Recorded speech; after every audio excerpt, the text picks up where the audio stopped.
নমস্কার বন্ধুরা, গরম তো আসতেই চলেছে। গরমের দিনে বানিয়ে নিন একদম মশলা ছাড়া সবজির পাতলা ঝোল। কড়াতে পরিমাণ মতো তেল দিয়ে তেল গরম হলে বড়িগুলো প্রথমে ভেজে নেব। সেই বড়ি ভাজা তেলেই ফোড়নে দিয়ে দেবো 1 টিস্পুন পাঁচফোড়ন আর 2টো শুকনো লঙ্কা। ফোড়ন থেকে একটা সুন্দর গন্ধ বেরোলে তাতে কেটে রাখা সবজিগুলো অ্যাড করে দেবো। এখানে আমি সবজি হিসেবে দিয়ে দিয়েছি আলু, বেগুন, সিম আর সজনের ডাঁটা।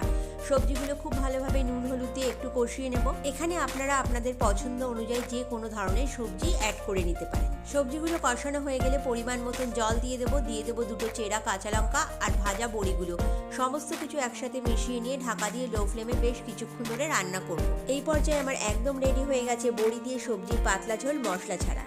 গরমের দিনে এরকম মশলা ছাড়া সবজির পাতলা ঝোল খেতে ভীষণ ভালো লাগে।